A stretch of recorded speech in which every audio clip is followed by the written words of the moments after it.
The Ugly Duckling. It was beautiful in the country. It was summertime. The wheat was yellow, the oats were green, the hay was stacked up in the green meadows, and the stork paraded about on his long red legs, discoursing in Egyptian, which language he had learned from his mother. The fields and meadows were skirted by thick woods, and a deep lake lay in the midst of the woods. Yes, it was indeed beautiful in the country.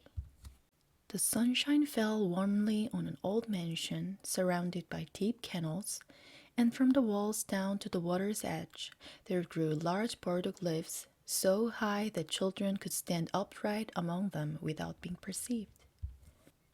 This place was as wild and unfrequented as the thickest part of the wood, and on that account a duck had chosen to make her nest there. She was sitting on her eggs, but the pleasure she had felt at first was now almost gone, because she had been there so long and had so few visitors, for the other ducks preferred swimming on the canals to sitting among the burdock leaves gossiping with her. At last the eggs cracked one after another, chick, chick. All the eggs were alive, and one little head after another appeared. Quack, quack, said the duck, and all got up as well as they could. They peeped about from under the green leaves, and as green is good for the eyes, their mother let them look as long as they pleased. "How large the world is," said the little ones, for they found their present situation very different to their former confined one while yet in the eggshells. "Do you imagine this to be the whole of the world?" said the mother. "It extends far beyond the other side of the garden to the pastor's field, but I have never been there. Are you all here?" And then she got up. "No, I have not got you all. The largest egg is still here. How long will this last? I am so weary of it." And then she sat down again. "Well, and how are you getting on?" asked an old duck who had come to pay her a visit. "This one egg keeps me so long," said the mother. "It will not break, but you should see the others. They are the prettiest little ducklings I have seen in all my days. They are all like their father, the good-for-nothing fellow. He has not been to visit me once." "Let me see the egg that will not break," said the old duck. "Depend upon it, it is a turkey's egg. I was treated in the same way once myself, and I had such trouble with the young ones, for they were afraid of the water, and I could not get them there. I called and scolded, but it was all of no use. But let me see the egg. Ah, yes, to be sure, that is a turkey's egg. Leave it, and teach the other little ones to swim." "I will sit on it a little longer," said the duck. "I've been sitting so long that I may as well spend the harvest here." "It is no business of mine," said the old duck, and away she waddled. The great egg burst at last. "Chick, chick," said the little one, and out it tumbled. But oh, how large and ugly it was! The duck looked at it. "That is a great strong creature," said she. "None of the others are at all like it. Can it be a young turkey cock?" "Well, we shall soon find out. It must go into the water, though I push it in myself." The next day there was delightful weather, and the sun shone warmly upon all the green leaves when Mother Duck with all her family went down to the kennel. Plump she went to the water. "Quack, quack," cried she, and one duckling after another jumped in. The water closed over their heads, but all came up again, and swam together in the pleasantest manner. Their legs moved without effort. All were there, even the ugly gray one. "No, it is not a turkey," said the old duck.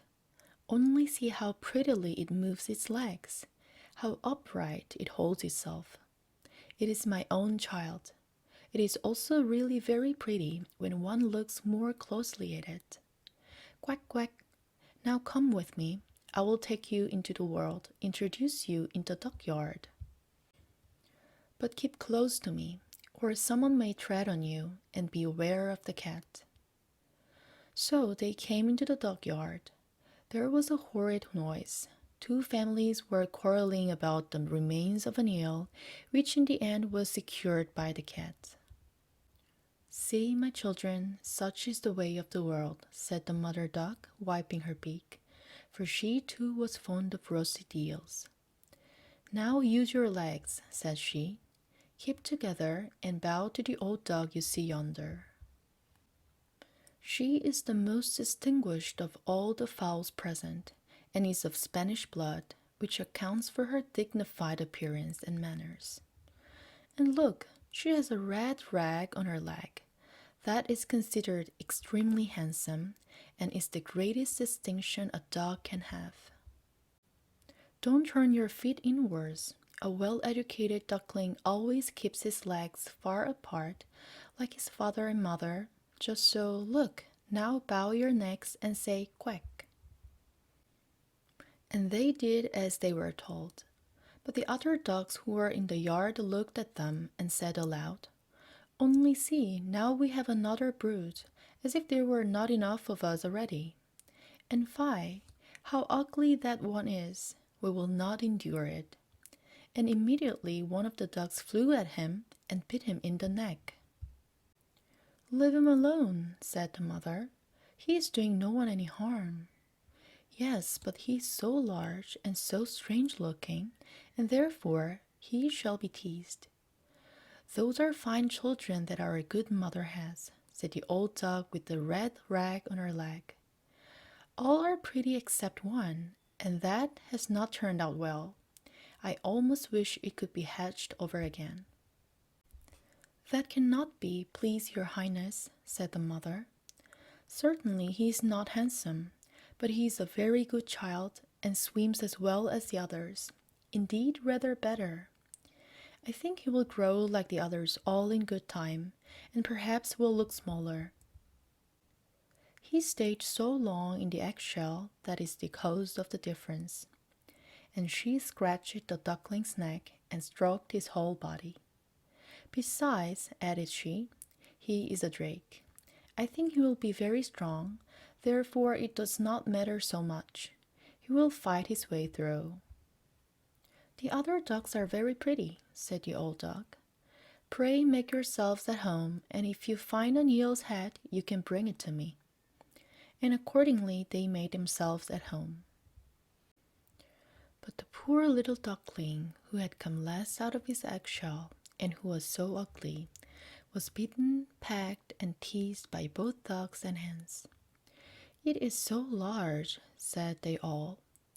And the turkey cock, who had come into the world with spurs on, and therefore fancied he was an emperor, puffed himself up like a ship in full sail, and marched up to the duckling quite red with passion. The poor little thing scarcely knew what to do. He was quite distressed because he was so ugly, and because he was the jest of the poultry yard. So passed the first day, and afterwards matters grew worse and worse. The poor duckling was scorned by all. Even his brothers and sisters behaved unkindly, and were constantly saying, "The cat fed thee, thou nasty creature." The mother said, "Ah, if thou wert only far away." The ducks bit him, the hens pecked him, and the girl who fed the poultry kicked him. He ran over the hedge. The little birds in the bushes were terrified. "That is because I am so ugly," thought the duckling, shutting his eyes, but he ran on. At last he came to a wide moor where lived some wild ducks. Here he lay the whole night, so tired and so comfortless. In the morning the wild ducks flew up and perceived their new companion. "Pray, who are you?" asked they, and our little duckling turned himself in all directions and greeted them as politely as possible. "You are really uncommonly ugly," said the wild ducks. "However, that does not matter to us, provided you do not marry into our families." Poor thing, He had never thought of marrying. He only begged permission to lie among the reeds and drink the water of the moor. There he lay for 2 whole days. On the third day there came 2 wild geese, or rather ganders, who had not been long out of their eggshells, which accounts for their impertinence. "Hargier," said they, "you are so ugly that we like you infinitely well. Will you come with us and be a bird of passage? On another moor, not far from this, are some dear, sweet wild geese, as lovely creatures as have ever had. Hiss, hiss! You are truly in the way to make your fortune, ugly as you are." Bang! A gun went off all at once, and both wild geese were stretched dead among the reeds. The water became red with blood. Bang! A gun went off again. Whole flocks of wild geese flew up from among the reeds, and another report followed. There was a grand hunting party. The hunters lay in ambush all around. Some were even sitting in the trees, whose huge branches stretched far over the moor. The blue smoke rose through the thick trees like a mist, and was dispersed as it fell over the water. The hounds splashed about in the mud, the reeds and rushes bent in all directions. How frightened the poor little dog was! He turned his head, thinking to hide it under his wings, and in a moment a most formidable-looking dog stood close to him, his tongue hanging out of his mouth, his eyes sparkling fearfully. He opened wide his jaws at the sight of our duckling, showed him his sharp white teeth, splash, splash.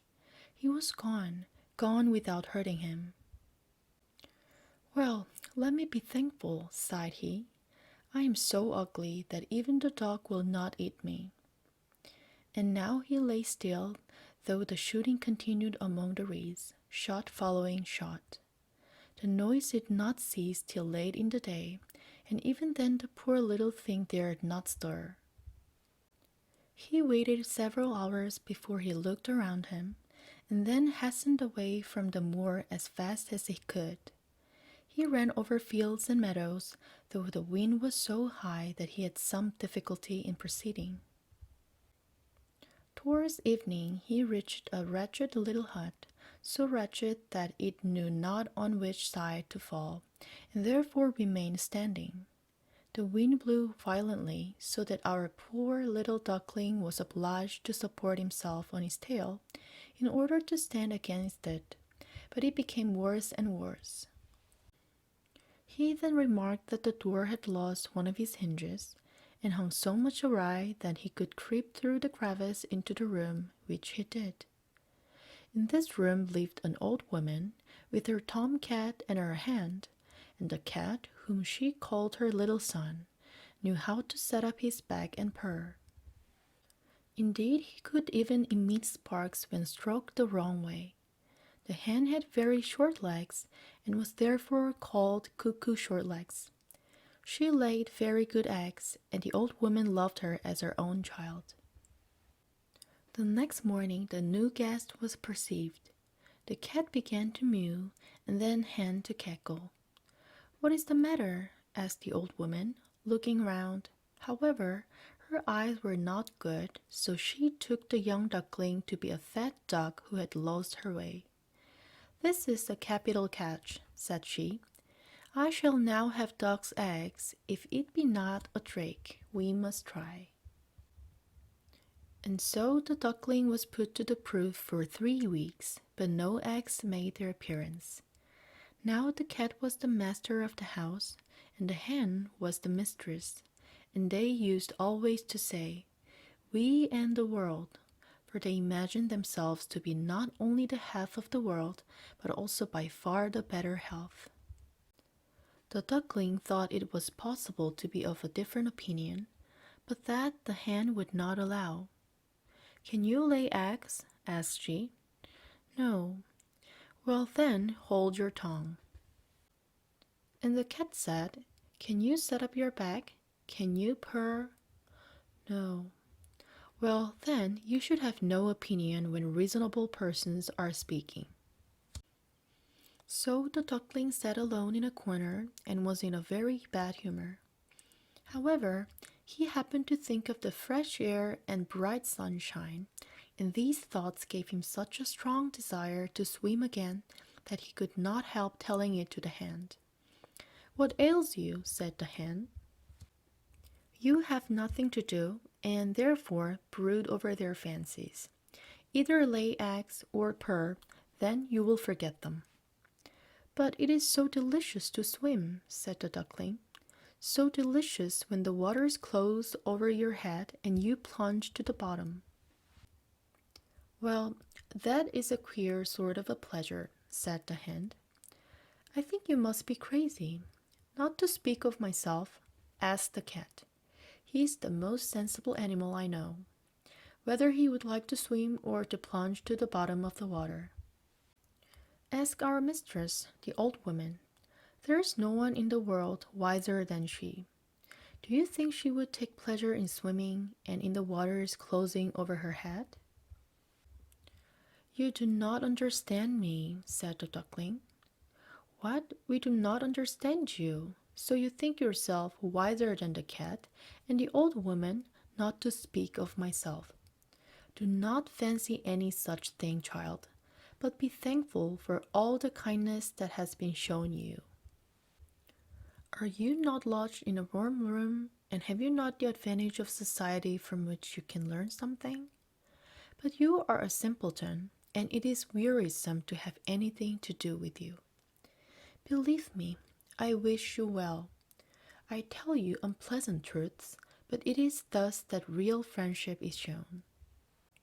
Come, for once give yourself the trouble to learn to purr or to lay eggs." "I think I will go out into the wide world again," said the duckling. "Well, go," answered the hen. So the duckling went. He swam on the surface of the water, he plunged beneath, but all animals passed him by, on account of his ugliness. And the autumn came, the leaves turned yellow and brown, and the wind caught them and danced them about. The air was very cold, the clouds were heavy with hail or snow, and the raven sat on the hedge and croaked. The poor duckling was certainly not very comfortable. One evening, just as the sun was setting with unusual brilliancy, a flock of large beautiful birds rose from out of the brushwood. The duckling had never seen anything so beautiful before. Their plumage was of a dazzling white, and they had long, slender necks. They were swans. They uttered a singular cry, spread out their long, splendid wings, and flew away from these cold regions to warmer countries across the open sea. They flew so high, so very high, and the little ugly duckling's feelings were so strange. He turned round and round in the water like a mill wheel, strained his neck to look after them, and sent forth such a loud and strange cry that it almost frightened himself. Ah, he could not forget them, those noble birds, those happy birds. When he could see them no longer, he plunged to the bottom of the water, and when he rose again was almost beside himself. The duckling knew not what the birds were called, knew not whither they were flying, yet he loved them as he had never before loved anything. He envied them not, it would never have occurred to him to wish such beauty for himself. He would have been quite contented if the duck in the dockyard had but endured his company, the poor ugly animal. And the winter was so cold, so cold. The duckling was obliged to swim round and round in the water to keep it from freezing. But every night the opening in which he swam became smaller and smaller. It froze so that the crust of ice crackled. The duckling was obliged to make good use of his legs to prevent the water from freezing entirely. At last, wearied out, he lay stiff and cold in the ice. Early in the morning, there passed by a peasant who saw him, broke the ice in pieces with his wooden shoe, and brought him home to his wife. He now revived. The children would have played with him, but our duckling thought they wished to tease him, and his terror jumped into the milk pail, so that the milk was spilled about the room. The good woman screamed and clapped her hands. He flew thence into the pan where the butter was kept, and thence into the meal barrel, and out again, and then how strange he looked! The woman screamed, and struck at him with the tongs. The children ran races with each other trying to catch him, and laughed and screamed likewise. It was well for him that the door stood open. He jumped out among the bushes into the new-fallen snow. He lay there as in a dream. But it would be too melancholy to relate all the trouble and misery that he was obliged to suffer during the severity of the winter. He was lying on a moor among the reeds, when the sun began to shine warmly again. The lark sang, and beautiful spring had returned. And once more he shook his wings. They were stronger than formerly, and bore him forwards quickly, and before he was well aware of it, he was in a large garden where the apple trees stood in full bloom, where the syringas sent forth their fragrance, and hung their long green branches down into the winding canal. Oh, everything was so lovely, so full of the freshness of spring. And out of the thicket came 3 beautiful white swans. They displayed their feathers so proudly and swam so lightly, so lightly. The duckling knew the glorious creatures and was seized with a strange melancholy. "I will fly to them, those kingly birds," said he.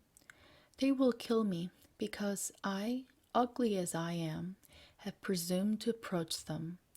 But it matters not. Better to be killed by them than to be bitten by the ducks, pecked by the hens, kicked by the girl who feeds the poultry, and to have so much to suffer during the winter." He flew into the water and swam towards the beautiful creatures. They saw him and shot forward to meet him. "Only kill me," said the poor animal, and he bowed his head low, expecting death. But what did he see in the water? He saw beneath him his own form, no longer that of a plump, ugly gray bird. It was that of a swan. It matters not to have been born in a duckyard if one has been hatched from a swan's egg. The good creature felt himself really elevated by all the troubles and adversities he had experienced. He could now rightly estimate his own happiness, and the larger swans swam round him and struck him with their beaks. Some little children were running about in the garden. They threw grain and bread into the water, and the youngest exclaimed, "There is a new one!" The others also cried out, "Yes, there is a new swan come!" And they clapped their hands and danced around. They ran to their father and mother. Bread and cake were thrown into the water, and everyone said, "The new one is the best, so young and so beautiful." And the old swans bowed before him. The young swan felt quite ashamed and hid his head under his wings. He scarcely knew what to do. He was all too happy, but still not proud, for a good heart is never proud. He remembered how he had been persecuted and derided, and he now heard every one say he was the most beautiful of all beautiful birds. The syringas bent down their branches towards him low into the water, and the sun shone so warmly and brightly. He shook his feathers, stretched his slender neck, and in the joy of his heart said, "How little did I dream of so much happiness when I was the ugly, despised duckling."